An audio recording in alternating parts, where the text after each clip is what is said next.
السلام علیکم ورحمۃ اللہ تعالی وبرکاتہ۔ شروع اللہ تبارک و تعالیٰ کے نام سے جو بڑی مہربان اور نہایت رحم کرنے والے ہیں۔ اربوں درود و سلام آقا تو جہان صلی اللہ علیہ وآلہ وسلم پر اور ان کے اہل پر۔ ناظرین اکرام، آج بات ہوگی بخل اور کنجوسی کے اوپر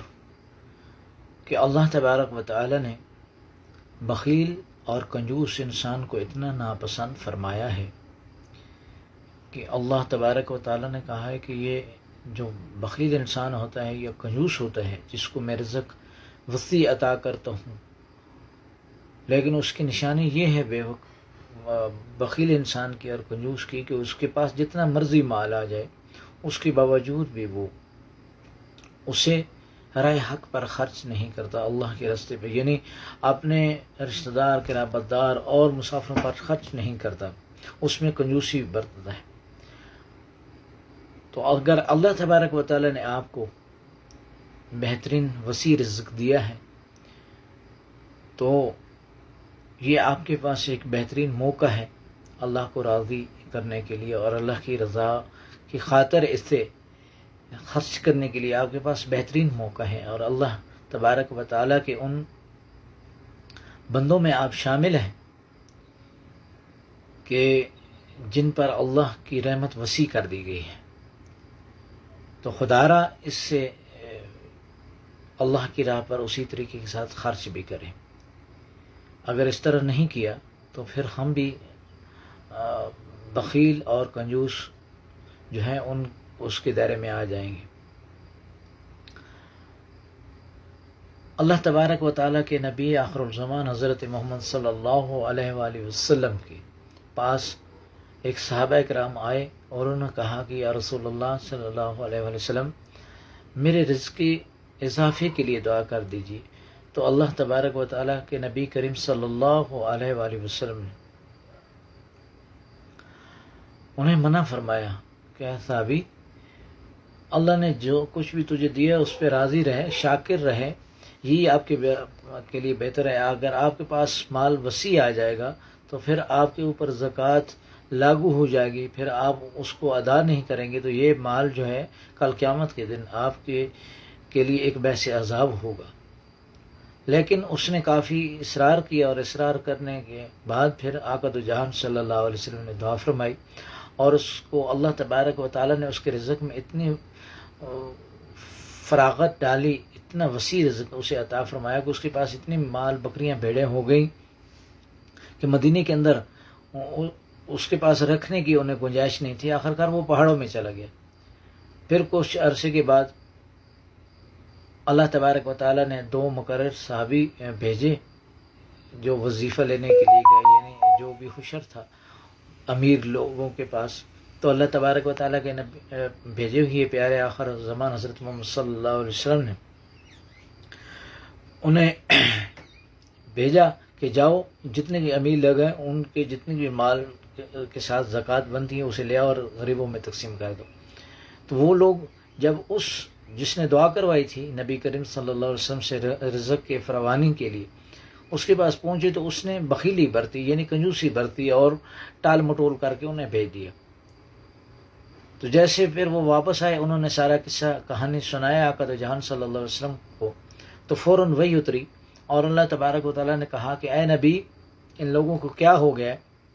کہ جو میرے ساتھ وعدہ کرتے ہیں کہ اللہ مجھے رزق عطا کر، پھر جب میں عطا کرتا ہوں پھر وہ میرے راستے پر خرچ نہیں کرتے، اور یاد رکھیے گا ایسے لوگوں کا جو ٹھکانہ ہے وہ جہنم ہے۔ تو اگر آپ کو اللہ نے جس حال پر بھی رکھا ہے، الحمدللہ اللہ کا شکر ادا کریں، اور اگر آپ کے پاس وسیع رزق ہے تو اس سے اللہ کی راہ پر خرچ کریں۔ خدا را اس کے اوپر سانپ کی طرح نہ بیٹھ جائے، جس طرح ایک سانپ کنڈلی مار کر بیٹھتا ہے کسی چیز کے اوپر، اس طرح نہ کریں، یہ آپ کے لیے باعث رحمت نہیں ہو سکتا۔ اللہ نے آپ کو وسیع رزق دیا ہے تو اسے استعمال بھی کریں، اور اللہ پاک کے نبی بھیجے ہوئے نبی آخر الزمان حضرت محمد صلی اللہ علیہ وسلم نے ہمیں بہترین راستے بھی دکھائے، اور واضح اللہ نے بھی سورہ البقرہ میں، سورہ الاحزاب میں، سورہ التوبہ میں واضح تذکرے کیے ہیں کہ میں نے جو آپ کو دیا ہے اس سے اپنے اوپر، اپنی اولاد کے اوپر، اپنے رشتہ دار اور کرایہ دار کے اوپر اور مسافر کے اوپر خرچ کریں، اور اتنا خرچ کریں کہ آپ اس کو محدود رکھیں، اتنا زیادہ بھی نہ کریں کہ پھر خود مانگنے کے قابل ہو جائیں،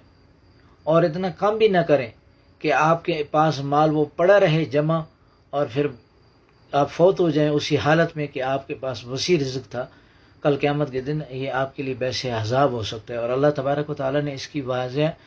سزا بھی دکھائی ہے، بتائی ہے قرآن مجید فرقان حمید کے اندر سورہ البقرہ میں، کہ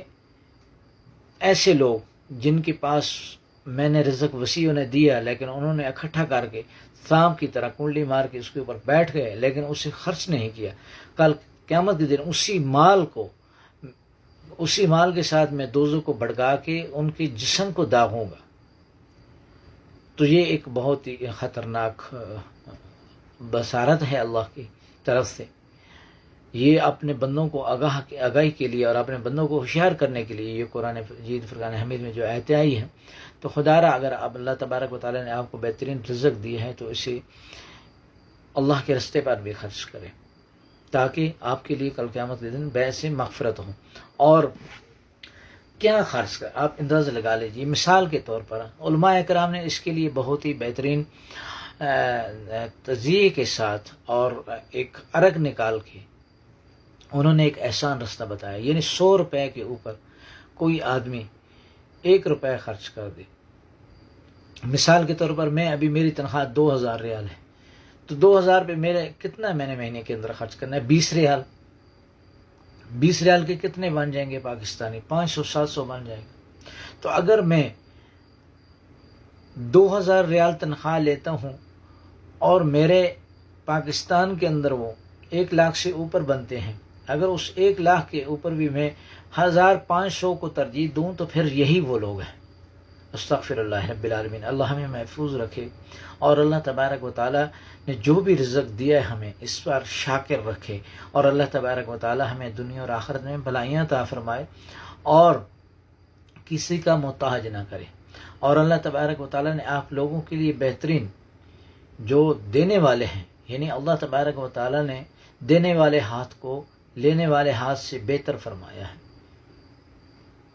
یعنی اوپر والا ہاتھ نیچے والے ہاتھ سے بہتر ہے، یعنی جو آدمی دیتا ہے اور جو آدمی مانگتا ہے اس میں کیا فرق ہے، یہ اللہ نے واضح کہہ دیا کہ اوپر والا ہاتھ نیچے والے ہاتھ سے بہتر ہے، یعنی دینے والا ہاتھ مانگنے والے ہاتھ سے بہتر ہے۔ تو آپ بہتری کی طرف جائیں، اور اللہ تبارک و تعالیٰ نے اگر آپ کو کوئی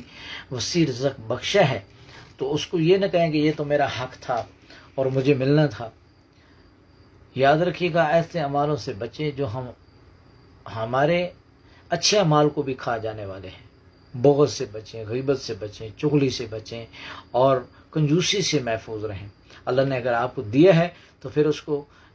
تھوڑا تھوڑا کر کے نہ استعمال کریں، کہ سردی آ گئی تو بچے سردی سے مر رہے ہیں لیکن آپ پیسے خرچ نہیں کرتے، گرمی آ گئی تو آپ بچے دھوپ سے مر رہے ہیں اور آپ اسے خرچ نہیں کرتے۔ تو ایسے مال سے بچیں جو اللہ نے آپ کو دیا ہے اور آپ کے لیے وہ باعث عذاب بن جائے کل قیامت کے دن۔ دعا ہے اللہ تبارک و تعالی ہمیں رزق حلال عطا فرمائے اور ہمیں دنیا آخرت میں بھلائیاں عطا فرمائے، اور ہمیں اتنا رزق دے کہ تاکہ ہم دنیا میں کسی کی محتاج نہ ہوں، اور اگر اللہ نے زیادہ وسیع دیا ہے تو اللہ ہمیں زکوٰۃ دینے والا اور خرچ کرنے والا بنا دے، ہمیں ایسا ہاتھ عطا فرمائے جو اللہ کی راہ میں خرچ کرنے والا ہاتھ ہے، اور اللہ تبارک و تعالی ہمیں دنیا اور آخرت کی تمام بھلائیاں نصیب عطا فرمائے اور تمام برائیوں سے محفوظ فرمائے۔ آقا دو جہان صلی اللہ علیہ وآلہ وسلم سے سچی اور پکی محبت نصیب عطا فرمائے، اور ان کے نقش قدم پر چلنے کی اور ان کی سنت پر عمل کرنے کی توفیق عطا فرمائے۔ بڑوں کے حق میں نیک اور فرمانبردار بنائے اور ان کی خدمت کرنے کی توفیق عطا فرمائے۔ چھوٹوں سے شفقت سے پیش آنے کی اور بڑوں سے احترام سے پیش آنے کی توفیق عطا فرمائے۔ بیمار کو صحت یابی نصیب عطا فرمائے، بے روزگار کو رزق حلال عطا فرمائے، اور جو اس دنیا فانی سے رخصت ہو چکے ہیں اللہ تبارک و تعالیٰ ان کی قبر کو منور فرما کر، اگر ان کا دنیا میں کوئی صغیرہ کبیرہ گناہ باقی رہ گئے اسے معاف فرما کر قیامت کے دن ان کے ساتھ صلہ رحمی عطا فرمائے۔ وصلی اللہ تعالی علی رسول خیر خلقی محمد وعلی آلہ